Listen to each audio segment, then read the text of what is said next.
తాకట్లో ఉన్న మీ బంగారాన్ని విడిపించి ఆ రోజు ఆన్లైన్ రేటుకి కొంటాం. Sharma gold company. తాకట్లో ఉన్న మీ బంగారాన్ని విడిపించి ఆ రోజు ఆన్లైన్ రేటుకి కొంటాం. Sharma gold company. నమస్కారం, సుమన్ టీవీకి స్వాగతం. నేను మానస. ఈ రోజు మనతో పాటు ఉన్నారు ప్రముఖ జ్యోతిష నిపుణులు, ఎనర్జీ వాస్తు స్పెషలిస్ట్, శ్రీ విద్య ఉపాసకులు శ్రీమతి జయప్రద గారు. వారితో మాట్లాడదాం. ఈ మాసం అంటే ఆగస్టు మాసానికి సంబంధించిన ద్వాదశ రాశుల యొక్క మాస ఫలితాల గురించి మనం తెలుసుకుందాం. అమ్మ నమస్కారం. అమ్మ నమస్తే అమ్మ. శ్రీమాత్రే నమః.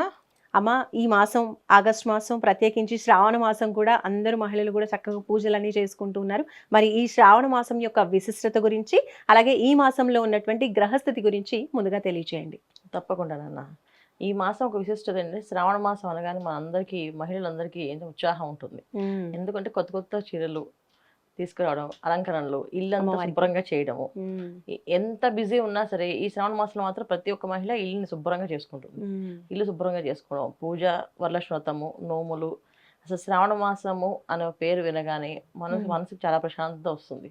ఎందుకంటే ఈ మాసం శ్రావణ నక్షత్రం మీద వస్తుంది.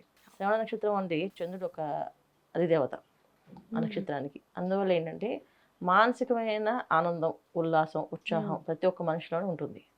అయితే ఈ శ్రావణ మాసంలో మనం చేసుకునే నోములు, పూజలతో ఒక ఎత్తు అయితే, శ్రావణ మాస విధి విధానం ఏంటంటే శ్రావణ పురాణం అని ఉంటుంది, అది వినడము. రెండోది ఏంటంటే ఈ శ్రావణ మాసంలో ఎక్కువ అన్నదానం చేయడం చాలా మంచి విశిష్ట ఫలితం. ఎంతవరకు ఎవరికి ఎంత తోచితే అంత అన్నదానం చేస్తూ ఉంటే చాలా మంచిది. కుదిరితే చాలా ఎక్కువ మందికి అన్నదానం చేయడం, కుదరకపోతే కనీసం ఒక మనిషికైనా అన్నదానం చేస్తూ ఉండాలి. లేకపోతే కనీసం మూగ జీవాలకైనా అన్నదానం చేయాలి. పక్షులకి, తర్వాత కుక్కలకి, కోతులకి, వీళ్ళకి కూడా ఆహారం పెడితే కూడా చాలా మంచి ఫలితం వస్తుందట. అది ఎంతో గ్రహశాంతి, గ్రహ నివారణ అవుతుంది. ఎందుకంటే మన జాతకంలో ఉండే ఏదైతే గ్రహాలు ఎలా ఉన్నా, ఎలా జరిగినా, ఎలాంటి ఇబ్బందులు ఉన్నా, మనకు కొంతమంది జాతకం తెలుస్తుంది, కొంతమంది జాతకం తెలియదు. కొంతమంది సో నాకు జాతకం ఉందండి, నాకు జాతకం లేదండి అంటారు కొంతమంది. ఎందుకంటే పుట్టిన తేదీ, సమయం కరెక్ట్గా ఉంటేనే జాతకం తెలుస్తుంది. ఇవి లేని వాళ్ళకి ఈ శ్రావణ మాసం అంతా కూడా అన్నదానం చేసిన, ఏదైనా వివాహం అవుతున్న కన్యకి పసుపు కుంకాలతో పాటు మంగళసూత్రాలని, పట్టు వస్త్రాలని దానంగా ఇస్తే కూడా చాలా చాలా మంచి ఫలితాలు, శుభ ఫలితాలు వస్తాయి.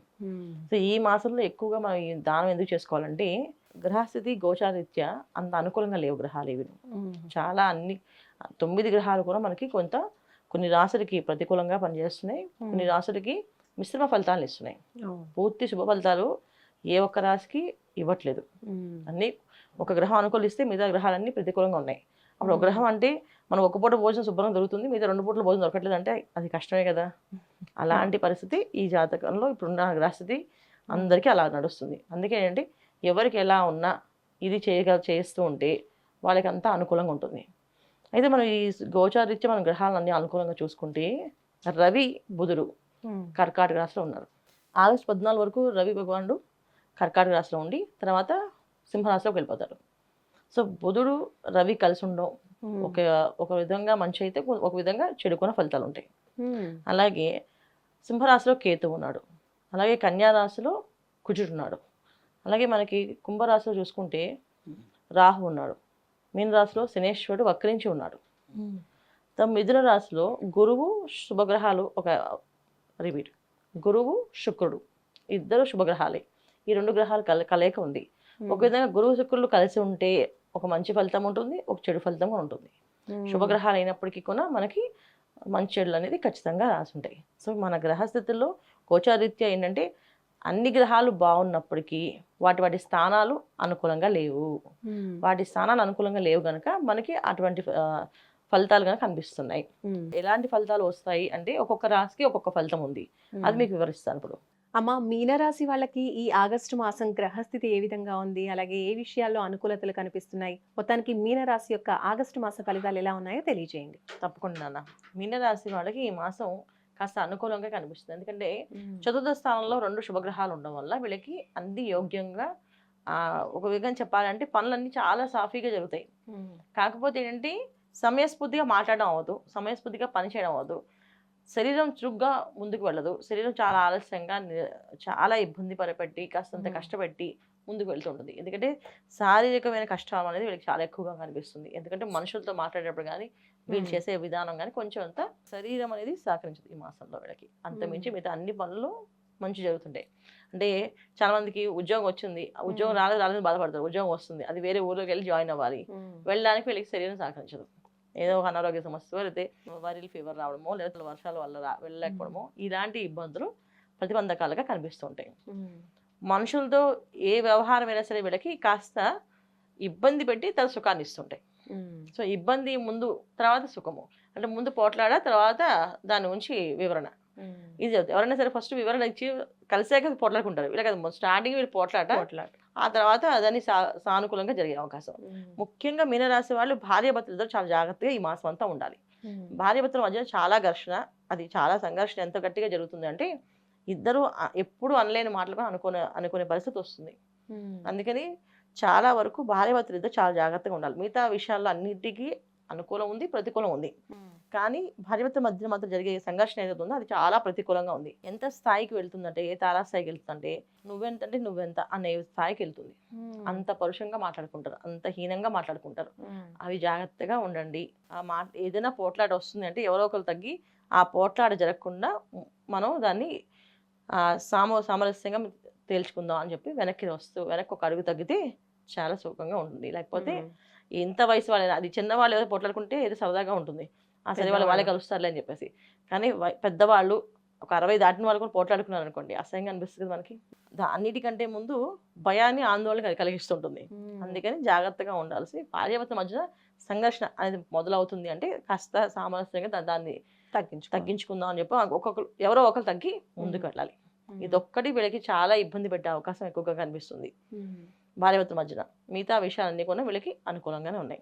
విద్యా విషయంలో కానీ, వ్యవహార విషయంలో కానీ, వ్యాపార విషయంలో కానీ, ఉద్యోగ విషయంలో కానీ ప్రతిదీ కాస్తంత చిన్న చిన్న ప్రతిబంధకాలు, అవి మామూలుగా అందరికి వచ్చేవి, అవి వస్తూనే ఉంటే ముందుకు వెళ్తుంటారు. కానీ ఈ సమస్య మాత్రం పోదు. అది ఎంత తారాస్థాయికి వెళ్ళిపోతుంది అంటే ఆ తారాస్థాయికి చాలా మంది ఏంటంటే నాకు అక్కర్లేదు, విడాకులు తీసుకుందాం అనే స్థాయికి వస్తారన్నమాట వీళ్ళు. అంత అన్యోన్య దాంపత్య జీవితంలో కూడా చిన్న చిన్న కలతలు, గొడవలు జరిగే అవకాశం ఉంది. సప్తమ స్థానంలో కుజుడు ఉండడం, ఇక్కడ వీళ్ళకి శని రాహువులు, శని వక్రించి రాహువుని చూడడం కానీ ఈ విధమైన ఇబ్బందులు వీళ్ళకి కనిపిస్తున్నాయి. అందుకని చాలా జాగ్రత్తగా వ్యవహారాన్ని చాలా సామరస్యంగా తీసుకుంటూ వెళ్ళాలి. భార్య భర్తకు సపోర్ట్ చేస్తూ, భర్త అయితే భార్యకు సపోర్ట్ చేస్తూ. ఈ మాసంలో మీనరాశి భర్త అనుకోండి, భార్య జాగ్రత్త తీసుకొని ఆయన ఎక్కువ మాట్లాడకుండా తక్కువ మాట్లాడేట్టుగా, ఏదైనా సరే మళ్ళీ మాడదాం చెప్పి దాన్ని తగ్గించుకోవడం. అలాగే భార్య అనుకోండి, సరే ఈ మాసం కొంచెం ఎక్కువగా మాట్లాడుతుంది, జాగ్రత్తగా ఉంటే మంచిది, మనమే సారీ చెప్పేసి అయిపోతుంది అని చెప్పి కొంచెం ఒకరికొకరు సపోర్ట్ చేసుకుంటే అన్ని విధాల ఉత్తమమైన ఫలితాలు, లేకపోతే కాస్తంత ఇబ్బంది పడే ఫలితాలు ఉన్నాయి. అమ్మ, మరి మీనరాశి వాళ్ళు ఈ మాసంలో ఎలాంటి పరిహారాలు పాటించాలి? ముఖ్యంగా భార్య భర్తలకి ఎక్కువగా తగాదాలు వచ్చే అవకాశం ఉంది అంటున్నారు కాబట్టి ఈ విషయంలో అనుకూలంగా ఉండాలి అంటే ఎలాంటి పరిహారాలు పాటించాలి? అలాగే ఏ దైవాన్ని ఎక్కువగా ఆరాధించాలి? వీళ్ళన్నిటికంటే ఏంటంటే హనుమాన్ చాలీసా చదవాలన్నది. ఆరోగ్య సమస్యలు ఎక్కువగా ఉంటాయి. ఎందుకంటే వాదన అనేది పెరిగితే ఆహారం తినడం మానేస్తారు. భార్యభర్త వచ్చిన గొడవ వస్తే ఏం చేస్తారు, ఎవరో ఒకరు ఆహారం తినడం మానేస్తారు. ఆహారం తినడం మానేస్తే ఏమవుతుంది, ఆరోగ్య సమస్యలు అనేది ఏర్పడుతుంటాయి. అందుకేంటంటే ప్రతిరోజు నిద్ర లేవగానే సూర్య నమస్కారం చేయడం, సూర్యారాధన చేయడం, హనుమాన్ చాలీసా పారాయణ చేయడం, పొద్దున్న సాయంత్రం హనుమాన్ చాలీసా పారాయణ చేసుకోవడం. లేదంటే ఓం నమో హనుమతే నమః, ఓం నమో హనుమతే నమః అనుకుంటూ వెళ్తే ఏదైనా కోపం వచ్చినా ఓం నమో హనుమతే నమః అనుకుంటే ఆ కోపం తగ్గుతుంది. జనరల్ ఆంజనేయస్వామిని కొలిస్తే మనకి కోపం వస్తుంది కనుక రాదు. ఆంజనేయస్వామిని కొలిస్తే భక్తి వస్తుంది. ఆటోమేటిక్గా మనలో ఒక చాలా శాంత స్వరూపం వచ్చేసి భక్తిగా కామ్గా ఒక దగ్గర కూర్చొని ఆంజనేయస్వామి వారు ఎలాగైతే రామమంత్రం చేస్తారో మనం అలా ఆంజనేయస్వామి మంత్రం అలా చేయగలుగుతాం. అందుకని చక్కగా చేసుకుంటూ వెళ్ళండి. ఈ మాసం అంతా అన్ని అనుకూలంగా జరిగితే ప్రతిదీ బాగుంటుంది. ధన్యవాదాలమ్మా. నమస్కారం. నమస్తే అమ్మా. శ్రీమాత్రే నమః. ఇదండి మీనరాశికి సంబంధించిన ఆగస్టు మాస ఫలితాలు, పాటించవలసిన పరిహారాలు. చూస్తూనే ఉండండి సుమన్ టీవీ. నమస్కారం.